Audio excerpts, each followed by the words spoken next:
আব্বু আব্বু তোমাকে এলো আব্বু, ওঠো আব্বু ওঠো। আব্বু আব্বু তুমি আমার একলা রেখে চলে গেলে, আমি এখন কি করে থাকবো আব্বু? মনি, মনি আমার, এভাবে কাঁদে না। এভাবে কাঁদলে যে তোর বাপের রুহ কষ্ট পাবে। কাকা আমি তেতি হয়ে গেলাম কাকা, আমি এখন কাজ চলে থাকবো। আপন কান্দিস নে ভাই, আমরা তো আছি। আজকে থেকে আমি তোর আপন ভাই। আহারে, ছেলেটার বাপটা অকালে মরে গেল। বাপের এত সহায় সম্পত্তি, ছেলেটার কপালে কি আছে আল্লাহই জানে। আব্বা তুমি আমার নিয়ে যাও তোমার কাছে।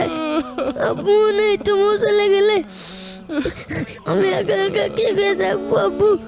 কিরা গেলে ওর কেউ নেই, আমি তো আছি। মুখে মুখে তো সবাই কয়, 2 দিন পরে এতিমের বোঝা কেউ নিতে চায় না। বোঝা? আপন আমার বোঝা না, আপন আমার ভাইয়ের আমানত, আমার কলিজার টুকরা। আমার ছেলে মিঠু চাইতেও আপন আমার কাছে এক বিন্দু কম না। হ্যাঁ ঠিকই কয়েছেন, হাজার হোক নিজের ভাইয়ের রক্ত বলে কথা, কেউ তো আর এইভাবে ফেলিয়ে দেয় না। আজ এই গ্রামের মানুষ সবাই সাক্ষী থাকেন, আজ থেকে আপনের সব দায়িত্ব আমার। ওর বাপের স্বপ্ন আমি পূরণ করব। সম্পত্তির লোভে এখন তো দায়িত্ব নিভাই, মানুষের দেখানো লাগবে না। আমার ভাইয়ের সম্পত্তি আমার কাছে আমানত, আর সেই আমানতের সবচেয়ে বড় মালিক আমার এই ভাতিজা। তে নাও, এখন খাটলাটা ধরো, আর দেরি করা ঠিক হবে না। কলমা টলমা পড়ো সব। লা ইলাহা ইল্লাল্লাহ মুহাম্মাদুর রাসূলুল্লাহ, লা ইলাহা ইল্লাল্লাহ, লা ইলাহা ইল্লাল্লাহ, লা ইলাহা ইল্লাল্লাহ, লা ইলাহা ইল্লাল্লাহ মুহাম্মাদুর রাসূলুল্লাহ, লা ইলাহা ইল্লাল্লাহ মুহাম্মাদুর রাসূলুল্লাহ।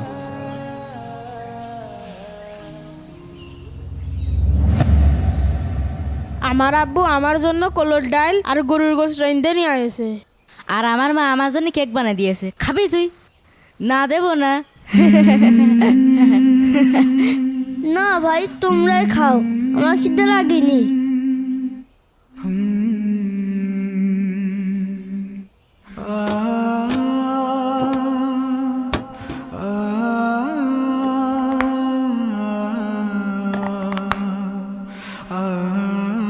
কিরে, ও আমার ব্যবসাতে খাবার চুরি করে খাচ্ছে কেন?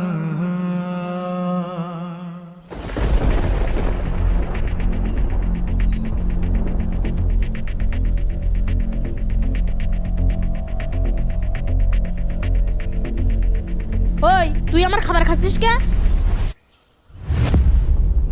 ভাই আমার খুব খিদে লাগিল, তাই একটু খাইছি। এতিম হয়েছিস বলে সবাতে চুরি করে খাবি?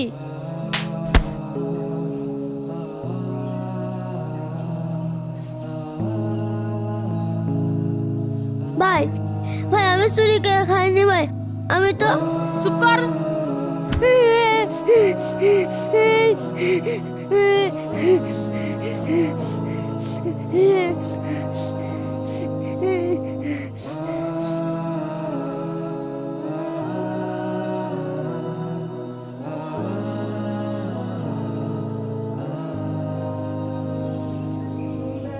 মা তোমরা দুইজনে চলে গেলে আমার একা একা থাকতে ভালো লাগে না মা। আব্বু থাকলে আমার এখন না খেয়ে থাকতে হতো না মা। সবাই ধরে ধরে শুধু আমার মারে, আমি তো চুরি করিনি, আমি তো খেতে দিলে খাইছি। আমি তো চুরি করে খাইনি।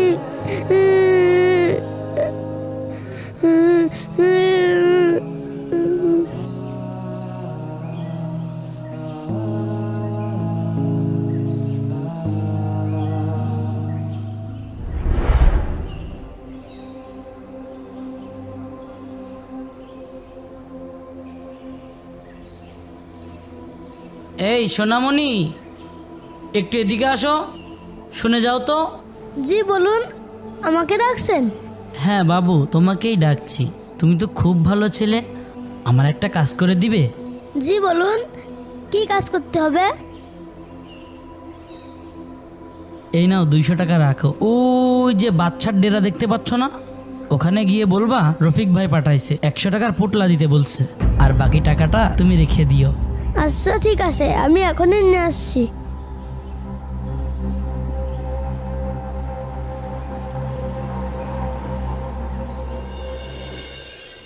এই শোন, চারিদিকে খেয়াল রাখ, কেউ যেন না দেখে। না ভাই, আশপাশে আর শোন, এমন এক প্ল্যান আঁকবো যাতে ভবিষ্যতে ও এসে জমির কোনো হিসাব কিতাবই না করতে পারে। ওরে এমন এক চুরির অপবাদ দেব যাতে ও গ্রাম ছাড়া হয়ে যায়। কিন্তু ইকবাল ভাই, কাজটা কিভাবে করব? গ্রামের লোকজন তো ছেলেটাকে অনেক ভালো জানে, হুট করে একটা দোষ দিলে তো কেউ বিশ্বাস করবে না। ভালো, এই ভালোটাই তো আমার জন্য কাল হয়েছে রফিক। আরে আমি যদি ওর দায়িত্ব নিয়ে লালন পালন করে লেখাপড়া শিখিয়ে বড় করি, তাহলে তো আমার এই ভাইয়ের রেখে যাওয়া বিশাল সয় সম্পত্তি আমি কিছুই পাবো না, সব তো ও পেয়ে যাবে। তখন আমার কি হবে? আমার ছেলে মেয়ে নিয়ে আমি কোথায় দাঁড়াবো? হ্যাঁ, তা অবশ্য ঠিক। শোন রফিক, ওর এমন একটা কলঙ্ক গায়ে লাগিয়ে এই গ্রাম ছাড়া করতে হবে, যাতে আরো কোনোদিন ফিরে এসে সম্পত্তির ভাগ না চায়, আর গ্রামের লোকজনের সামনে মুখ দেখাতে না পারে। তাহলে ভাই কি করা যায়? সাপও মরবে, লাঠিও ভাঙবে না, ওকে পোটলা কেচে ভাসিয়ে দেব। ঠিক ঠিক ঠিক। এই নেন আপনার জিনিস, তাহলে আমি বাড়ি গেলাম। দাঁড়াও, কোথায় যাচ্ছ? কি হয়েছে এখানে? আপন, তুই মাদ্রাসা বাদ দিয়ে এই নোংরা জায়গায় কি করছিস? ইকবাল ভাই দেখেন, আপনি দেখেন আপনার এই ভাতিজা, এইটুক মানুষ কি করে ও আমার কাছ থেকে এই গাজার পুটলি নিতে এসে, কত বড় সাহস ওর সাহস দেখে তো আমি পুরো অবাক ভাই। না চাচা, বিশ্বাস করেন আমি কিচ্ছু জানি না। এই যে এই লোকটা আমার আনতে পাঠাইছিল। সর্বনাশ! আমি ছেলেটাকে পাঠালাম 1 প্যাকেট বিস্কুট কিনতে, আর ও এইসব কি কিনে নিয়ে এসেছে? ছি ছি ছি, এই বয়সে ছেলেটা তো পুরোটাই নষ্ট হয়ে গিয়েছে। না চাচা, বিশ্বাস করেন আমি কিচ্ছু জানি না। এই দেখেন প্রমাণ, দেখেন ও কি কিনে নিয়ে আসছে, দেখেন। ঠিক আছে, চল, তোর আজকে মজা আমি বের করছি। বাড়ি চল আগে। শয়তান, যাবি না মানে? তোর ঘর যাবে, তোর বাপ ভরে বেঁচে গিয়েছে, আর এই নেটা আমার ঘরের উপর পড়েছে। হাট, তোর পিছনে আমি বহুত চাকরি করেছি। আর না, এইবার তোর এতিম খানায় থিয়ে যাবে। এই মন যাচ্ছি, তোর আজকে ছাড় নেই।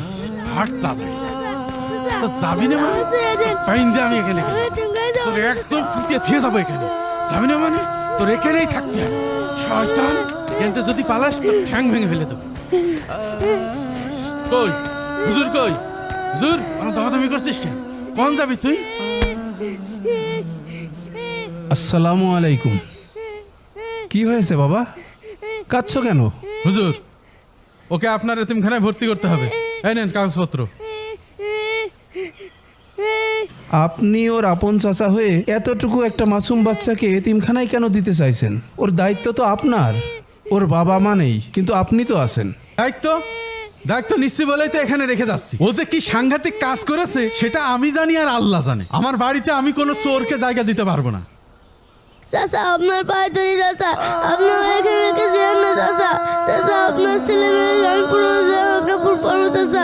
চাচা, আমি কোনো বায়না করবো না চাচা। চাচা, আপনি আমার বাড়ি নিয়ে চলেন চাচা। সর, আর পাচার নাটক করিস না।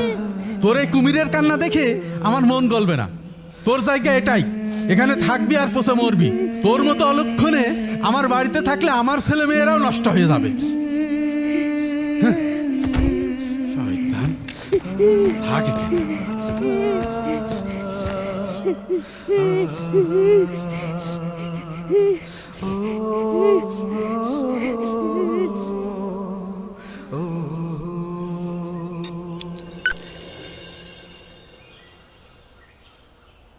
যাও, এখান থেকে বের হয়ে যাও, আর কোনোদিন যেন তোমাকে আমার এই বাড়ির ত্রিসীমানায় না দেখি। এই নাও তোমার জিনিসপত্র। তোমার এই জ্বালা যন্ত্রণা আমি আর সহ্য করতে পারছি না। তুমি এখনই এখান থেকে চলে যাও।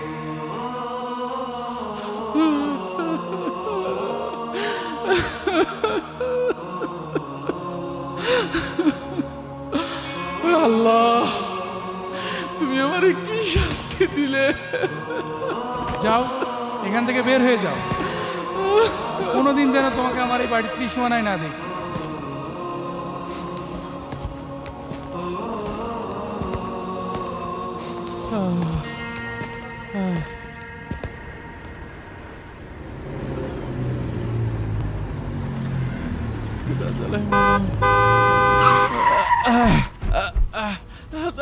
দাঁড়াও দাঁড়াও।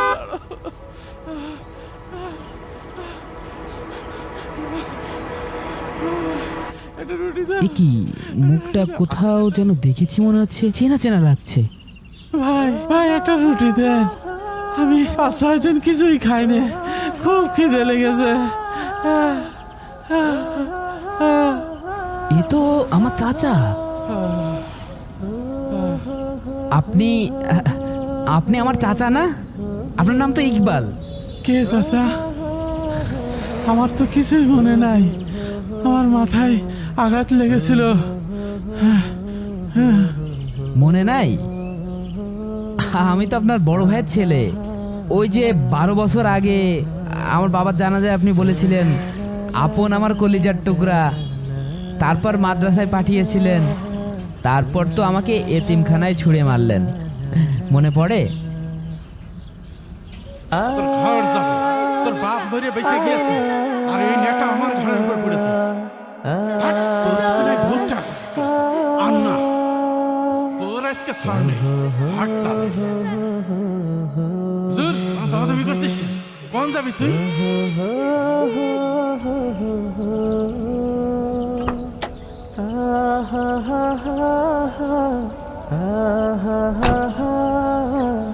ওই আল্লাহর কসম, আমার আজও আপনার উপর কোনো অভিযোগ নেই।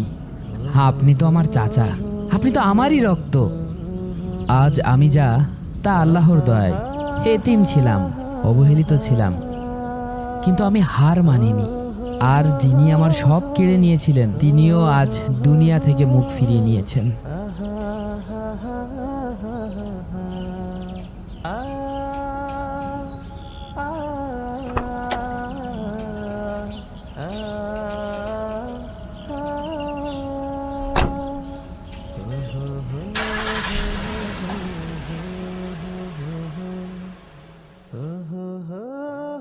فأما اليتيم فلا تقهر।